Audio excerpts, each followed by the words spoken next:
The House proposes a new stimulus plan that includes banking for the cannabis industry. And in Minnesota, recreational use legislation has been introduced. This is Lo with Very Heal, keeping you up to date with the latest in cannabis news.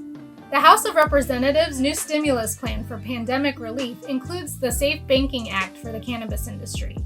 This would allow legal cannabis businesses access to traditional banking and loans.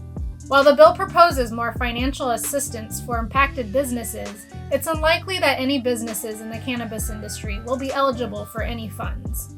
In Minnesota, legislation for recreational use has been introduced. Representative Ryan Winkler of Minnesota has introduced a bill that includes 8-plant home grows, social use, and expungement of most cannabis convictions. Unfortunately, it's unlikely to pass due to the coronavirus. Winkler announced the bill last February, but has said that he wanted to follow through with the commitment to introduce legislation for cannabis this session. Next in news, the City Council in El Paso has approved a cite and release policy for up to 2 ounces of cannabis possession.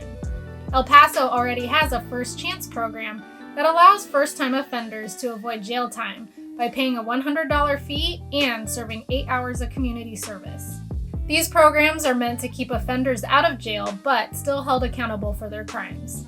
The First Chance program is meant for those who haven't gotten in trouble before, but would still like to keep a clean record. Meanwhile, cite and release is meant for those who don't qualify for the First Chance program. And lastly, the CDC has reported that those who smoke cannabis are at an elevated risk of contracting fungal infections. A study that was done in 2016 found that fungus and mold that grow on cannabis plant flowers could lead to infection.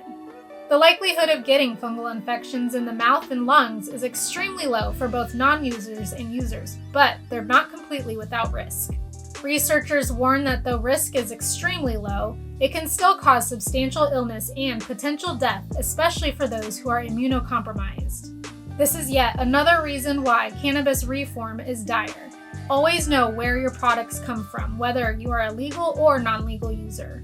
Go ahead and like this video and give us a follow at Very Heal to stay up to date with the latest in cannabis.